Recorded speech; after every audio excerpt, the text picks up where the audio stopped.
Hi, I'm Betsy Bangley. I'm looking forward to painting outdoors with you. First, I invite you to create a reference card of all of your colors that we'll use when we go outdoors to paint. And then we'll play a little game at the end here. When you look at your paints in your palette, it's hard to tell what color you're going to end up with in your painting when the paint dries. So we're going to create this reference sheet. We're going to swatch. To do this, you're going to need your palette. You're going to need a brush, a piece of paper cut to the size of your palette, just so it tucks in there nicely, 2 containers of water, a rag, and a little piece of paper towel. And also a permanent marker of some sort. You can use a micron, this is a Faber-Castell, Sharpie, whatever you've got. And if you don't have one of those, simply use a pencil. All right, to start with, you cut out your sheet of paper and then make a little map of all the different wells and all the different, labeled with all the different color names. And now swish your brush in the water, pick up a little drip of water and put a drop in every well and just complete that for the whole set, and that'll rehydrate your paints. Now with your brush you're going to swish around, pick up some paint, splash it down in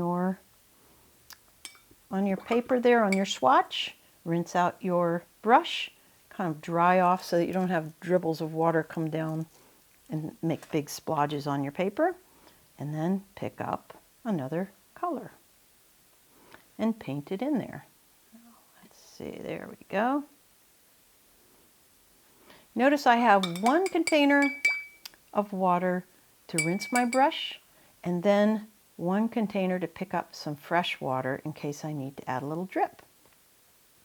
So you're just going to complete this for the whole set. And make sure that you don't touch colors together while they're wet or they will mix, and that's not what we're after today. When you're done, you're going to set this aside to dry, and then you'll have this beautiful swatched reference card. And when you're painting outdoors, you can hold up your swatches and say, it looks like that one is the hooker's green, the kind of more blue-green. And that green is kind of more the sap green, the more yellow green. So, or whatever, you can use this just to help you pick out colors.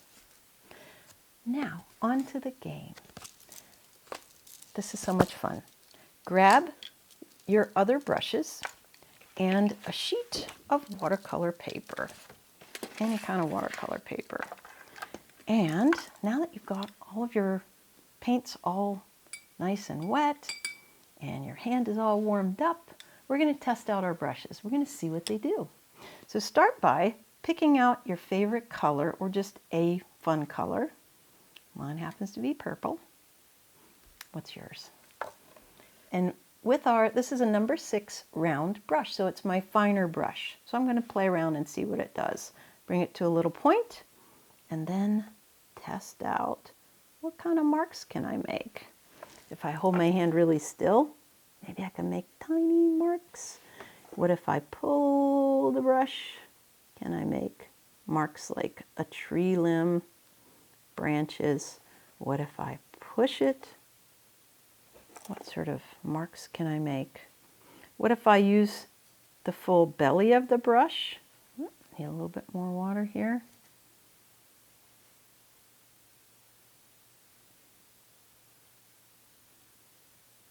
What if I dry off my brush with a little corner of this rag, and then, let's see, we need a little bit more paint there, and then try out a dry brush technique. Kind of squish the bristles so they're like broom bristles, and then test that out. What happens? That's kind of cool. What if we pick up some paint here? make a big splodge, and then say, oh shoot, that's not what I want, and squish it out. And then you get a lighter, kind of squished out version. All right, now move on to your other brushes. Maybe you've got a nice flat brush. This is a 3/4 flat brush. I'm gonna just get it nice and wet. Then pick up a little paint here. This is alizarin crimson. And let's turn this paper and see what this guy does. Whee! That's kind of fun. It just feels fun. Isn't that great? We can make a nice field of color, a wash of color.